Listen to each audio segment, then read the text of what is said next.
Hello mga RFIXM. Ayan, ngayon naman na araw na to ay magkakabit tayo ng dual horns contact. Bali yung stock horn at saka loud horn mga RFIXM. Ang kabitan natin ngayon ay ang Motorstar 150. Ayan mga RFIXM. Ayan, samahan nyo ako. Tayo magkakabit ng dual horns.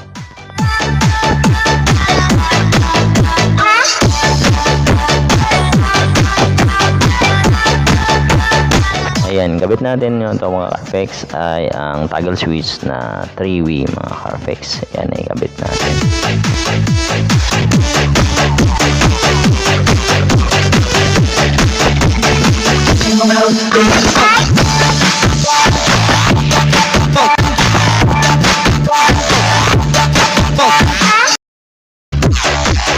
Ayan mga RFIXM, ayan gamit tayo ng isang relay mga RFIXM at 4-pin na relay gagamitin natin.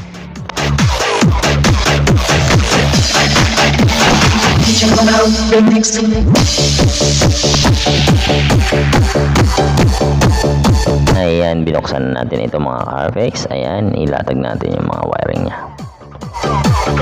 Ayan, sabi ng may-ari, dyan daw namin ikabit sa ilalim ng tangke kasi para daw hindi siya mabasa mga RFIXM. Ayan, lagyan muna natin siya ng electrical tape para hindi mapasok ng tubig.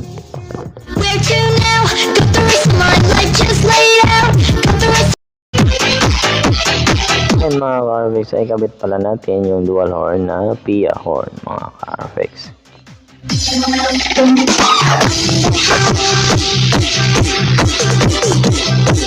Ayan, ikabit na natin yung nakita nyo mga RFIXM sa wire natin. Ayan, yung red wire na yan ay galing sa 30 ng relay. Ayan, idiretso natin yan sa battery mga RFIXM.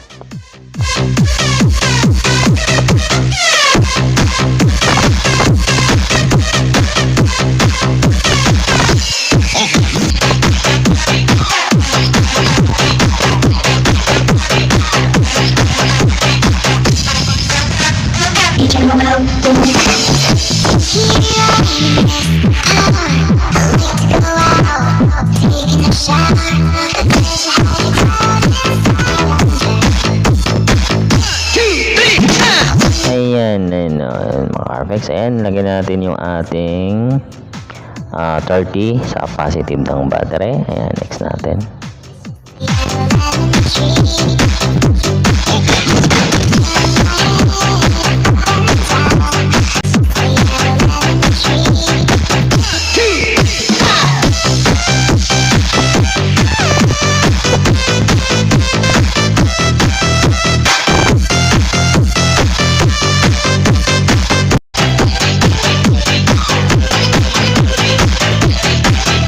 Ayan mga RFIXM, ayan, kabitan natin yung ating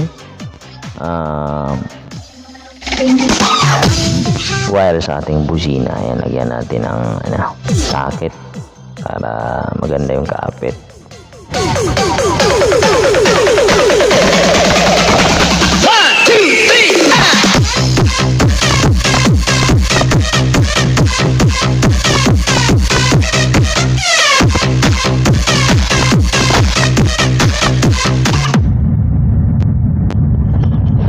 Ayan mga RFIXM, ayan, nagbitan na natin yung socket yung ating horn.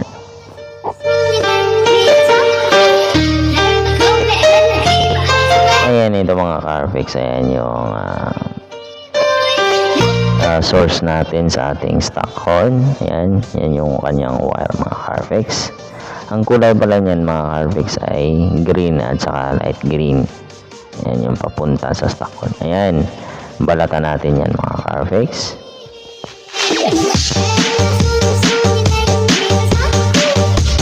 Bali, dyan tayo kukuha ng trigger natin. Ikabit natin dyan mga RFIXM. Dalawang 85 at saka 86 natin.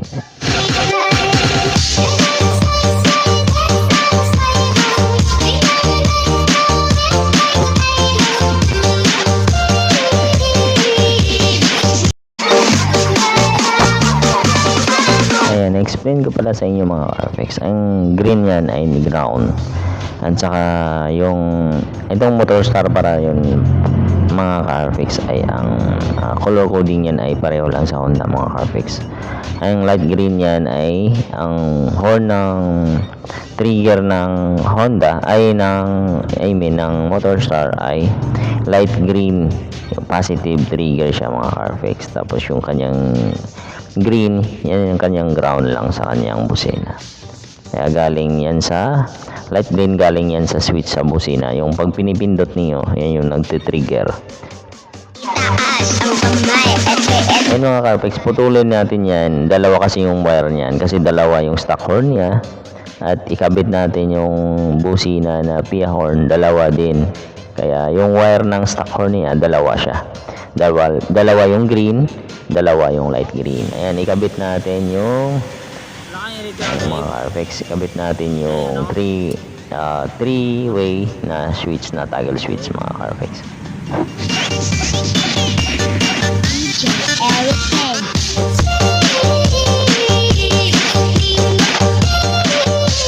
Ayun mga Carfix, bago ko continue yung video natin, explain muna natin mga Carfix. Ito po ay yung ating 3-way switch na toggle switch mga Carfix. Yung gitna niyan mga Carfix, ayan ang common. Bali yan yung pinaka source natin mga Carfix. Tapos yung kabilaan sa pinakadulo kaliwa kanan, yan yung ating papuntang sa ating stock horn at saka sa ating dual horn mga Carfix, para hindi kayo maano. Ayan, tingnan nyo mga paa niyan mga Carfix, tatlo yung paa niyan, yung kanyang toggle switch.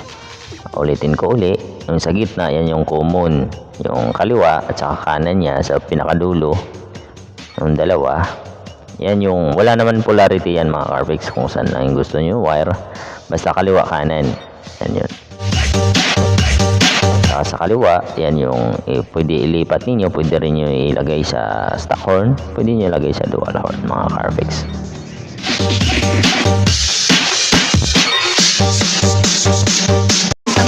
Ayan mga Carfix, ayan, magwa-wire na tayo. Unahin natin yung common, ayan, ilagay natin yung wire na yan, binabalatan ko.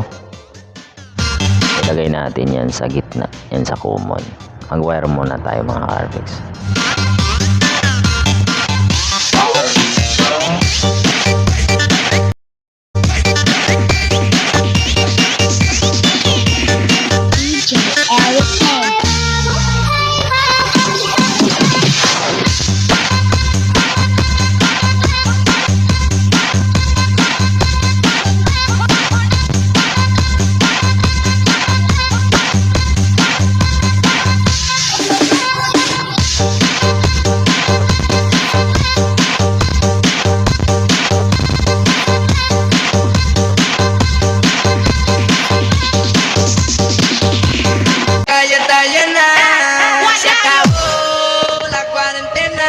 Ayan mga Carfix, ayan, dito na tayo. Ayan yung wire na galing sa toggle switch, yung common.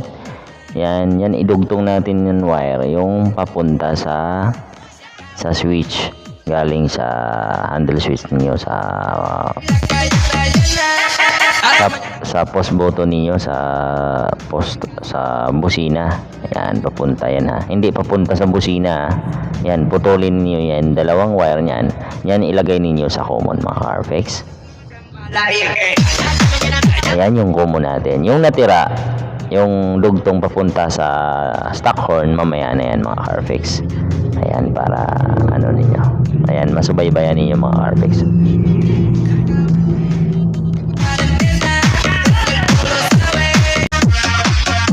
Ayan mga Carfix, ayan, magdugtong na naman tayo ng wire. Yung natira natin, yung paa, yung sa kabilang dulo, yung dalawang paa, ayan, lagyan natin din ng wire yan mga Carfix. Ayan. Okay, natapos na yung gitna natin, yung common. Ayan yung natira na lang, yung kaliwa kanan, yung pinakadulo. Bali, yan yung wiring natin ngayon, ay papunta sa stock horn at saka sa dual horns mga Carfix.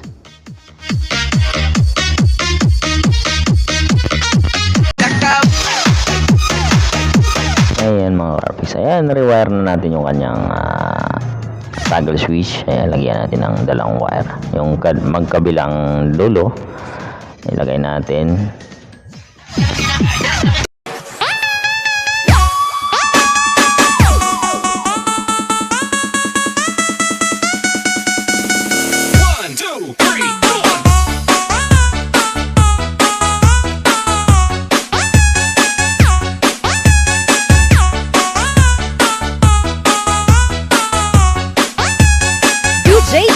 Sa Kayo Remix.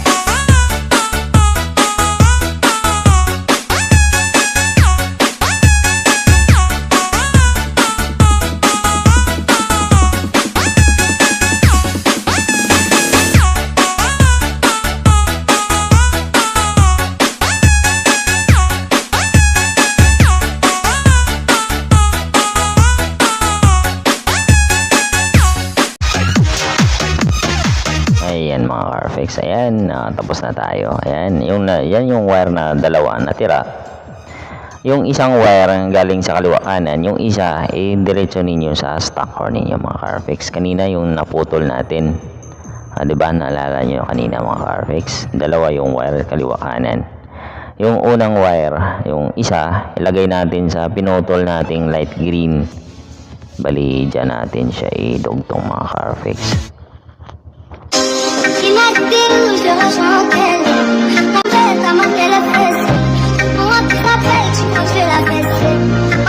Ayan mga RFIX, ayan, nakabit na natin yung isang wire sa dinugtong natin ganyan ang pinutol nating light green. Ayan yung isang natira niyan, dalawa yan mga RFIX, diba yung isa. Yung isang natira dyan natin ilagay sa 86 ng relay. Ayan yung yellow wire na yan, yan nabalatan ko. Diyan natin siya idugtong yung isang wire na tira. Bali dyan natin patama yung ating dual, yung ating trigger ng ating dual horn. Ayan, lagyan natin ng tape. Ayan, dyan natin lagay sa relay. Ayan mga RFIX papunta yan sa 86 ng relay. Ayan. Bali yan yung magiging trigger natin papunta sa ating loud horn mga RFIX. Ayan, lagyan natin ng wire. Ayan, lagyan natin ng tape at saka balutan.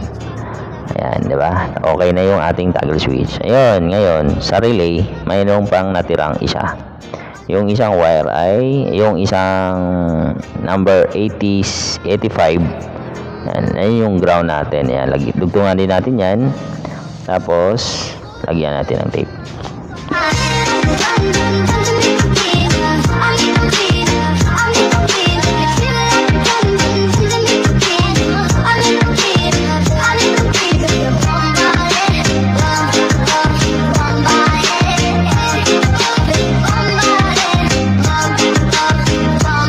Yan, di ba nakita niyo mga RFIX? Ayan, yung 86 doon natin ilagay sa wire ng stock horn na kulay green. Bali yan yung pinaka ground niya mga RFIX.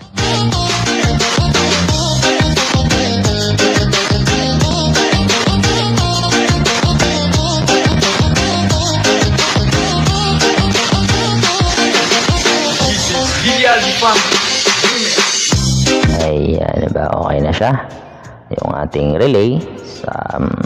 Recap ko muna mga RFIX yung 85 ng relay lagay natin sa green ng stock horn.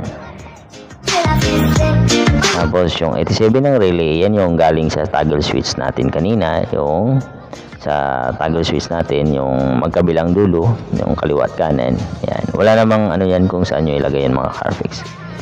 Basta yung isa yung dugtong ng stock horn, tapos yung isa papunta sa relay ng ating number 86 ng relay natin. Diba gets yung mga RFIX? Baka nalito na kayo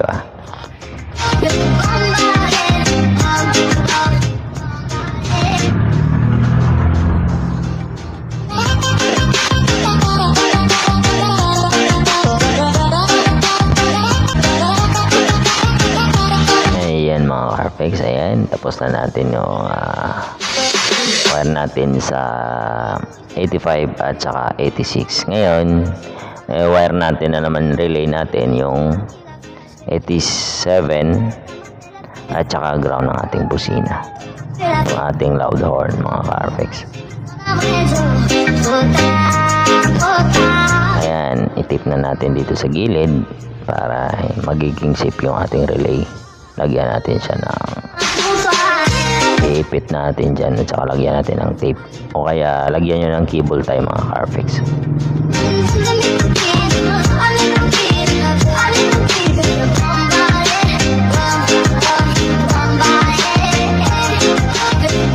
Ayan, di ba nakita nyo? Yan yung ating 87 ng relay. Yung dalawang wire yan, galing sa socket. Kasi yung 87 na itong wire ng ating relay ay dalawa. Yan yung kita nyo, kulay blue. Yan, dito natin ikabit sa ating busina. Yan, diretso yan. Yan yung 87 natin mga ka-RFX. Yan ang pinaka ating output ng ating relay.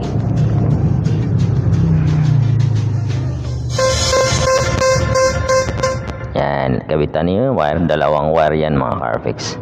Sa kabila ng busina, sa kanyang 87, dalawang output natin, 87 mga ka-RFX. Dalawa yung wire niya ng ating relay. Ikabit nyo din sa kabila. Yan, sa kabilang busina din.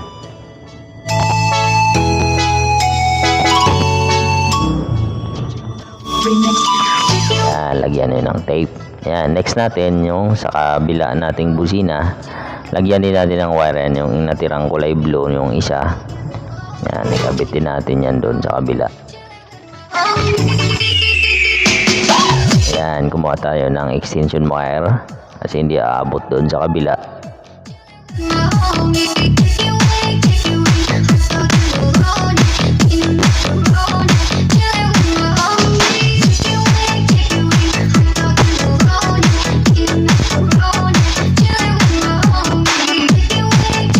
Dugtungan natin ng wire kabila niya, galing yan sa 87 natin mga ka-RFX.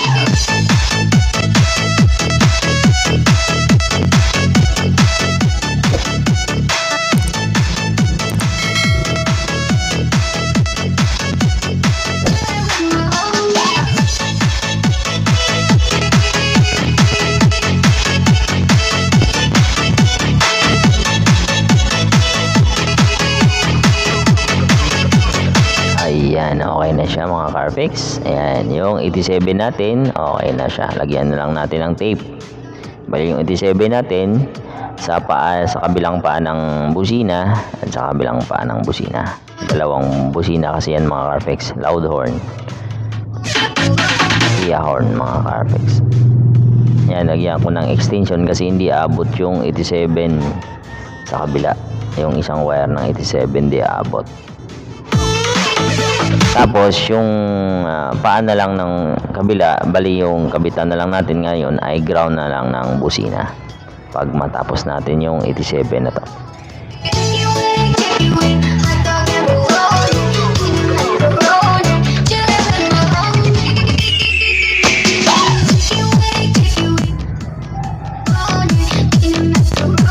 Ayan, diba? Nakasabit na yan yung ground natin mga ka-RFX. Ayan, pwede rin yung body ground. Or mas maganda siguro mga ka-RFX ay ilipat natin yan yung ground. Hindi, huwag natin lagay sa body ground para malakas. Ilipat natin sa battery yan mga ka-RFX.